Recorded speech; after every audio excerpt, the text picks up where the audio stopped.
بتایا گیا ہے کہ حکومت مخالف اپوزیشن اتحاد کی قیادت اس تجویز پر غور کر رہی ہے کہ 13 دسمبر کو لاہور کے جلسے میں صرف وزیر اعظم عمران خان کے استعفے کی ڈیڈ لائن دینے کے بجائے آرمی چیف اور ISI چیف کے استعفوں کی بھی ڈیڈ لائن دی جائے۔ باخبر ذرائع کے مطابق اپوزیشن اتحاد کی بڑی جماعتوں کی قیادت یہ سمجھتی ہے کہ عمران خان کو بذریعہ دھاندلی برسر اقتدار لانے میں آرمی چیف اور ISI چیف کا بڑا ہاتھ تھا، اور اب عمران خان کی حکومت کو بچانے میں بھی یہ دونوں بھرپور کردار ادا کر رہے ہیں۔ لہٰذا ضروری ہے کہ عمران خان کو اقتدار سے بے دخل کرنے کے لیے فوجی قیادت کے استعفے بھی مانگے جائیں۔ تجویز کے مطابق اگر 3 بڑے مقرر کردہ ڈیڈ لائن تک استعفے نہیں دیں گے تو پھر اپوزیشن اسلام آباد کی جانب لانگ مارچ شروع کرے گی اور پارلیمنٹ کے باہر دھرنا دے دے گی۔ اگر پھر بھی 3 بڑوں نے دباؤ قبول نہ کیا تو پھر اپوزیشن پارلیمنٹ میں وزیر اعظم کے خلاف عدم اعتماد کی تحریک لے کر آئے گی، اور اگر اسٹیبلشمنٹ نے حکومت کا ساتھ دے کر اس تحریک کو ناکام بنایا تو اپوزیشن جماعتوں کے اراکین خود اسمبلیوں سے استعفے دینے کا آخری آپشن استعمال کریں گے تاکہ نظام حکومت مفلوج ہو جائے۔ بتایا گیا ہے کہ 3 بڑوں کے استعفے کا مطالبہ کرنے کے بنیادی محرک PDM کے سربراہ مولانا فضل الرحمان ہیں، اور اس معاملے میں ان کو نواز شریف کی مکمل تائید حاصل ہے، جو اعلانیہ آرمی چیف اور ISI چیف کو سن 2018 کے الیکشن میں دھاندلی کا ذمہ دار قرار دے چکے ہیں۔ لیکن یہ بھی معلوم ہوا ہے کہ 13 دسمبر کو 3 بڑوں کے استعفے مانگنے کی تجویز پر ابھی اپوزیشن کی تمام بڑی جماعتوں کا اتفاق نہیں ہے، اور اس حوالے سے حتمی فیصلہ ہونا ابھی باقی ہے۔ یہ تجویز بھی ہے کہ 3 بڑوں کے استعفے مانگنے کی آپشن کو لانگ مارچ کے بعد اسلام آباد پہنچ کر استعمال کیا جائے۔ اس تجویز کے حمایتیوں کا خیال ہے کہ چونکہ اس وقت عمران خان حکومت اسٹیبلشمنٹ کے سہارے کھڑی ہے، لہٰذا ضروری ہے کہ وہ سہارا ختم کیا جائے۔ کہا جا رہا ہے کہ 3 بڑے اپوزیشن کے اس مطالبے کے بعد اگر استعفیٰ نہ بھی دیں تو فوجی قیادت دفاعی پوزیشن میں ضرور آ جائے گی، اور اپوزیشن کے لانگ مارچ اور وزیر اعظم کے خلاف عدم اعتماد کی تحریک کے وقت دباؤ لیتے ہوئے کم از کم نیوٹرل ضرور ہو جائے گی۔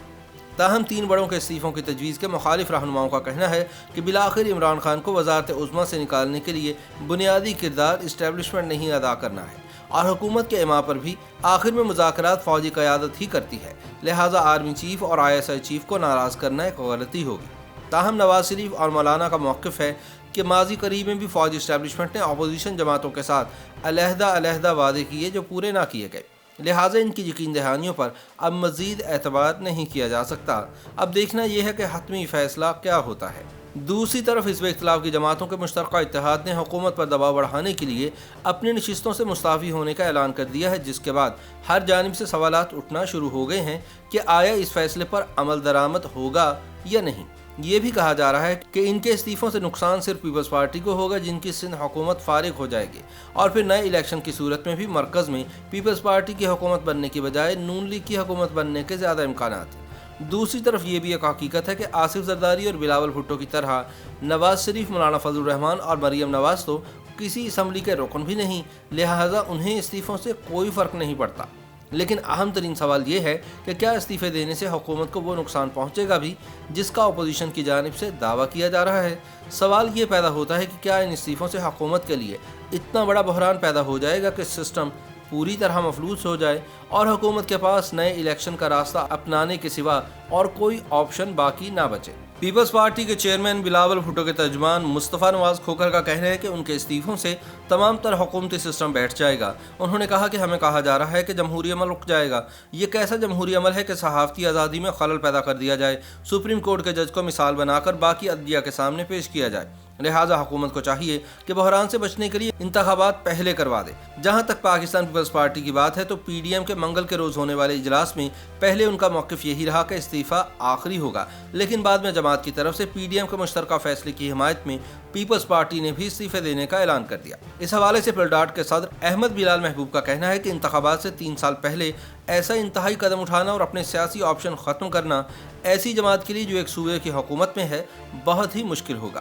انہوں نے کہا کہ پیپلز پارٹی کا معاملہ اس لیے بھی مختلف ہے کیونکہ مارچ سن 2021 میں جب سینٹ کے الیکشن ہوں گے اور باقی تمام اپوزیشن جماعتیں سینٹ میں اپنی نشستیں ہار جائیں گی تو اس دوران پیپلز پارٹی وہ جماعت ہوگی جس کی نشستوں کے اندر کوئی تبدیلی نہیں آئے گی، بلکہ ہو سکتا ہے کہ 1 آدھ سیٹ کا اضافہ ہو جائے۔ انہوں نے کہا کہ ہو سکتا ہے کہ PTI اور ان کی نشستیں برابر ہوں، تو اگر پیپلز پارٹی صوبائی اسمبلیوں سے استعفیٰ دے دیتی ہے تو اس کو دوسری جماعتوں سے زیادہ نقصان ہوگا۔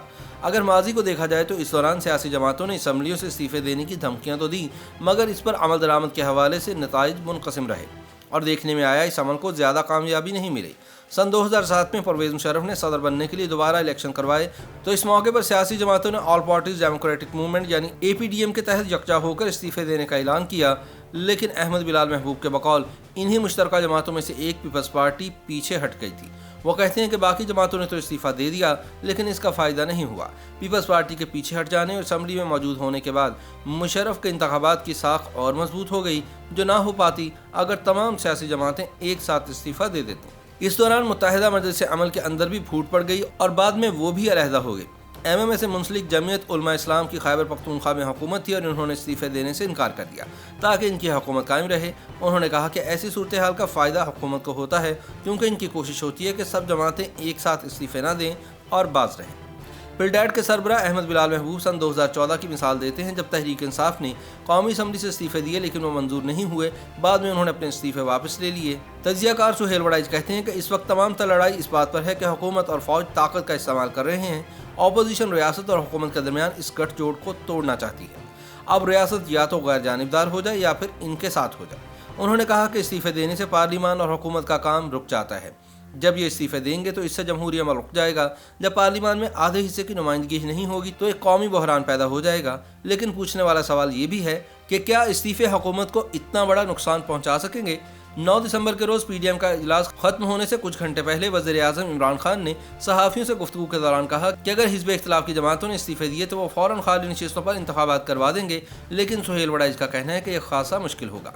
अगर इस्तीफों से अपोजिशन इतना बड़ा बहरान पैदा नहीं कर पाती तो ऐसी सूरत हाल में वो बाहर निकल आएगी। हुकूमत के पास इंतखाबात की तरफ जाने के अलावा और कोई ऑप्शन नहीं रहेगा।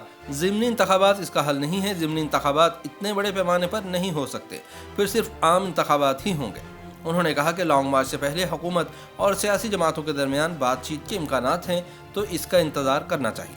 जहाँ तक पाकिस्तान की फ़ौज की बात है, सुहेल वड़ाइच का कहना है कि जब तक लॉन्ग मार्च का ऐलान नहीं हो जाता वो उस वक्त पस मंज़र में रह सकती है। उन्होंने कहा कि फ़ौज का किरदार 2 तरीके से अमल में आ सकता है, या तो फ़ौज को मुज़ाकरात का हिस्सा बनाया जाएगा या इनको तीसरे अफ्रीक की हैसियत से मुदाखलत करना पड़ेगी कि मुज़ाकरात किए जाएँ। सन 1977 में अपोजिशन जमातों पर मबनी पाकिस्तान कौमी इत्तेहाद ने कौमी असम्बली के इंतखाबात के नताइज को गैर मुनसिफाना और जाली होने का इल्ज़ाम लगाकर रद्द कर दिया था।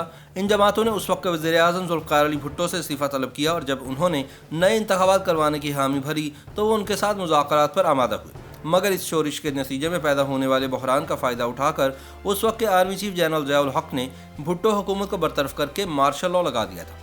सन 2014 में फौजी सरबराह राहील शरीफ ने मुल्क में जारी तहरीक इंसाफ के धरने ख़त्म करवाने के लिए बातचीत करने और दोनों फ़रीक़ैन के दरमियान सुलह करवाने की कोशिश की थी, लेकिन वो कामयाब ना हो सके। कुछ ही अर्से बाद नवाज शरीफ को सुप्रीम कोर्ट ने नाअहल करार देकर घर भेज दिया। ताहम सियासी तजियाकार कहते हैं कि इस मरतबा सूरत हाल यकसर मुख्तलिफ यूँ है कि फ़ौजी इस्टेब्लिशमेंट को वज़ीर आज़म का साथी समझा जा रहा है, लिहाजा वो भी अपोजिशन के खिलाफ एक फ़रीक है और ज़ामिन बनने की पोजीशन नहीं रखती। गुज़िश्ता दिनों गुजरांवाला में होने वाले जलसे में नवाज शरीफ ने बराह रास्त जनरल कमर जावेद बाजवा और ISI के चीफ जनरल फैज़ हमीद मुगल के नाम लेकर इन पर इलेक्शन सन 2018 में धांधली के जरिए इमरान खान को इक़्तिदार में लाने के इल्ज़ामात आयद किए थे। उन्होंने ये इल्ज़ाम भी लगाया था कि फ़ौज के कहने पर अदलिया उनके खिलाफ मुकदमात चला रही है। इसके बारे में मुसन्निफ़ शुजा नवाज़ ने कहा कि फ़ौज भी इन तमाम तर मामलात का बगौर जायज़ा ले रही है। सबसे बड़ा ख़तरा ये है कि कहीं मिस्र की तरह एक नया सिलसिला शुरू ना कर दिया जाए जिसके तहत फ़ौज को और भी ज़्यादा स्पेस मिल जाएगी और जमहूरियत को मज़ीद नुकसान पहुँचेगा। इस दौरान सियासी जमातों और हुकूमत के दरमियान बातचीत का भी इंदिया दिया जा रहा है, जिसकी तस्दीक खुद वज़ीर आज़म इमरान खान ने सहाफ़ियों से बात करते हुए की है। उन्होंने कहा कि करप्शन के मुकदमात से हटकर वो दीगर मामलात पर सियासी जमातों से बात कर सकते हैं। ताहम अपोजिशन इत्तेहाद की क़यादत का कहना है कि अब हुकूमत के साथ किसी किस्म के कोई मुज़ाकरात नहीं हो सकते, क्योंकि अब इमरान खान इनसे NRO मांग रहा है जो इसको नहीं मिलेगा। अब देखना यह है कि कौन पहले पलक झपकता है। क्या इमरान खान हुकूमत इस तहरीक के नतीजे में फारिग हो जाती है या इसके नतीजे में अपोजिशन जमातें वाकई इस्तीफ़ा दे देती हैं और हुकूमत के खिलाफ फैसला कुन तहरीक का भरपूर आगाज़ कर देती हैं। YouTube पर गूगली न्यूज देखने के लिए youtube.com की सर्च बार में गूगली न्यूज TV टाइप करें। गूगली न्यूज के पेज पर सुर्ख रंग के सब्सक्रिप्शन वाले बटन पर क्लिक करना ना भूलिए। YouTube पेज पर अपलोड होने वाली वीडियोस से बाखबर रहने के लिए बेल आइकन पर क्लिक कीजिए। आपको हर नई वीडियो के बारे में नोटिफिकेशन मौसूल हो जाएगा।